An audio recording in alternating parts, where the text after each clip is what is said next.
dangerous, for he would often stop breathing mid-sleep. His doctors constructed elaborate bedding systems, propping him up with mounds of pillows to keep him from suffocating. Worst of all were his legs, once his pride, now the instruments of torture. The constant burden of his weight destroyed circulation, and ulcers opened across his shins and calves, refusing to heal. The infections turned foul and gangrenous, their stench driving attendants to flee. His physicians tried everything known to medicine: poultices, cauterization, bloodletting, even surgery, but the corruption within him spread faster than they could treat. Still, Henry's appetite did not fade. As he entered his 40s, his gluttony reached a level that defied comprehension. It was no longer mere indulgence, it was possession. Those bound by royal oath to serve him watched in horrified fascination as their sovereign quite literally consumed himself to death. They documented his symptoms: uncontrollable cravings, manic outbursts when food was delayed, and an insatiable hunger that seemed to have no physical limit. The royal kitchens had by then become a vision of hell. The heat from the great fires was so fierce that cooks frequently collapsed at their posts, their bodies dragged away and replaced without ceremony. The floors were slick with fat and blood, and the air thick with smoke and the acrid stench of burning flesh. Workers suffered chronic lung ailments and burns, victims of an inferno that existed solely to sustain one man's appetite.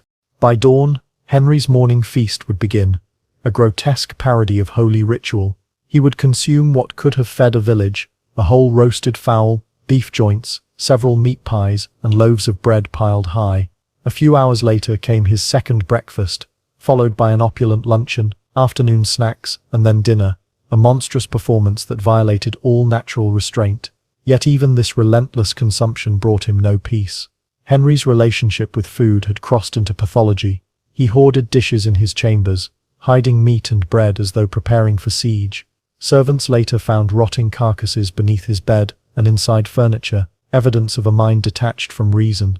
The king's paranoia surrounding food reached a level that bordered on madness. He became convinced that his enemies were not only plotting to poison him, but also to steal from his table. Guards were stationed around the royal kitchens with orders to kill anyone who removed so much as a crumb without permission. Henry would count each platter personally, and if the number did not match his expectations, he erupted into fury. On one occasion he ordered the execution of a servant caught eating scraps from the royal leftovers, declaring that the theft of the king's food was equal to treason itself. Feeding Henry had become an engineering problem as much as a culinary one. As his bulk increased, the logistics of moving and seating him grew more complicated. Carpenters were commissioned to construct special chairs with reinforced frames and hidden wheels so the king could be rolled between chambers.